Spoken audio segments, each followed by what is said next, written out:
Une seule certitude, le jeu du chat et de la souris va prendre fin ce soir. La Ligue des Champions foulera Marcel Picaud pour la première fois la saison prochaine, ou retrouvera le Vélodrome où se sont écrites certaines de ses plus belles pages. À 20h45, c'est le coup d'envoi, Nancy est 3e, Marseille 4e. 20h52, première bascule. Mamadou Niang, servi par Nasri, surprend Stéphane Cassard, le gardien de Strasbourg, dans un angle improbable et envoie l'OM en Ligue des Champions. Une poignée de secondes plus tard, à quelques centaines de kilomètres face à Rennes, Chris Malonga lui renvoie l'appareil sur un centre d'Issardia. 20h53, deuxième bascule. Nancy conserve son point d'avance sur Marseille et son destin chez les Grands d'Europe. Au Vélodrome, les Strasbourgeois viennent en aide à leurs voisins lorrains.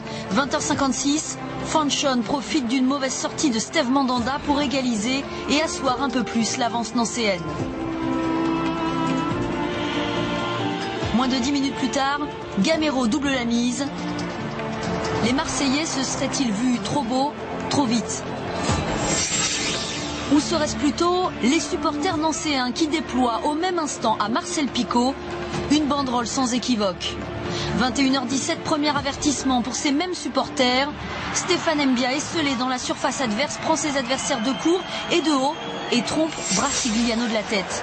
À un partout, Nancy conserve son avance, mais l'apathie défensive soulève des inquiétudes. Elles sont partagées par les Marseillais et pourtant à 21h33, Djibril Cissé obtient un penalty. Il se charge de le tirer avec ce brin de chance qui sonne comme un avertissement. La réussite serait-elle en train de changer de camp? Pour l'instant, Marseille reste 4e. Un instant de courte durée, 21h35, troisième bascule. Samir Nasri sort de son jeu tout en finesse et catapulte Marseille vers les sommets sous les louanges d'un Vélodrome extatique. Le temps suspend son vol à Marseille.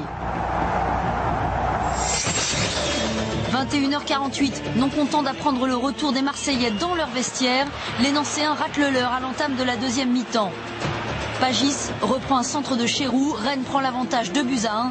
Nancy commence à tanguer dangereusement, mais s'accroche au bastingage. 21h55, soit 7 minutes plus tard, Jonathan Brison et André Luis de la Tête maintiennent la SNL à la surface. De partout, Pablo Correa ne tient plus en place, la guerre des nerfs a commencé. Et Nancy va craquer le premier. Pagis, encore lui, froid comme un glaçon, conclut une offensive amorcée par Briand. La défense lorraine est aux abois.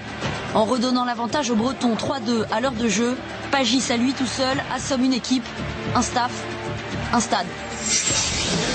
Fallait-il perdre tout espoir pour que le sort s'en mêle encore? Un quart d'heure plus tard, versatile, il bascule à nouveau au Vélodrome pour la 4e fois de la soirée sur cette égalisation de Zenke pour Strasbourg. 3 partout. À 21h15, Nancy et Marseille ont le même nombre de points, mais le goal average est favorable aux Lorrains. La Champions League leur tend les bras. Et puis à 21h20, un monstre d'orgueil scelle définitivement les destinées croisées de Marseille et Nancy. Djibril Cissé ou la 5e bascule, hué, sifflé une bonne partie de la saison, l'attaquant marseillais offre, comme l'an passé, la qualification pour le tour préliminaire de la Ligue des Champions à son équipe. C'est un petit miracle, parce que ça n'arrive quand même pas souvent qu'une équipe qui est 19e, qui à un moment donné, à la fin du championnat, se trouve sur la 3e place. On n'a que ce qu'on mérite et c'est vrai que ce soir, on a un peu tout gâché, même si, comme j'ai dit, la saison reste belle. C'est dommage.